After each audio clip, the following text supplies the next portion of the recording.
Once upon a time, in a lush, green forest filled with towering trees and sparkling streams, there lived a mischievous little mouse named Max. Max was small but quick, with bright, beady eyes that twinkled with curiosity and a nose that twitched every time he plotted his next prank. Max loved playing tricks on his friends in the forest, and his antics often left everyone in a mix of laughter and frustration.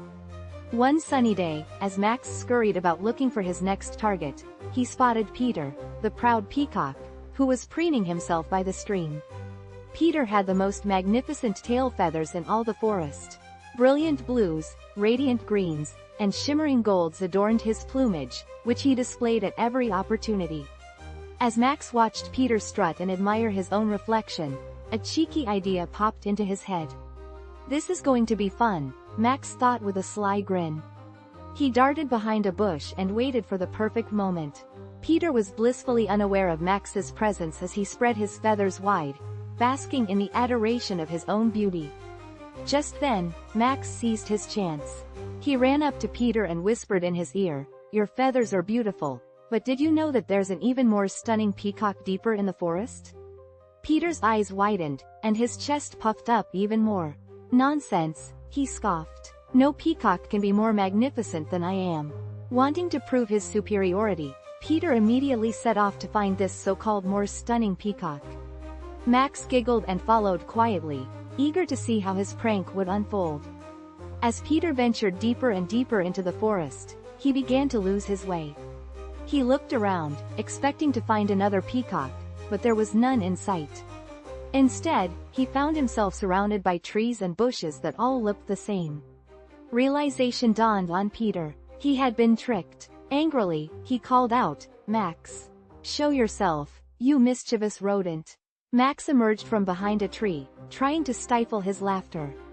Peter glared at him, his feathers ruffled not from pride but from frustration. "Why did you do this, Max?" Peter demanded. "Are my feathers not splendid enough for you?" Max's laughter faded, and he looked up at Peter with sincerity in his eyes. "I did it because you're always so full of yourself," Max explained. "You spend so much time admiring your own reflection that you forget to enjoy the world around you and appreciate your friends." Peter paused, thinking about Max's words. He looked around the forest, noticing for the first time how beautiful and vibrant it was. He realized he had been so focused on his own appearance that he'd missed the simple joys of the forest and the company of his friends. "Maybe you're right," Peter admitted, lowering his head. "I've been too proud." Max smiled. "There's nothing wrong with being proud, Peter. Just remember, there's more to life than just looks. It's the friends we have and the experiences we share that make life truly beautiful." From that day on, Peter made an effort to balance his pride with humility. He still flaunted his feathers now and then, but he also took the time to appreciate the world around him and the friends who made it special. And as for Max, he continued his playful pranks, but with a kinder heart, always ensuring his tricks brought smiles and lessons rather than trouble. And so, the forest thrived in a harmony of beauty and laughter, pride and humility, teaching all who lived there the value of balance and friendship.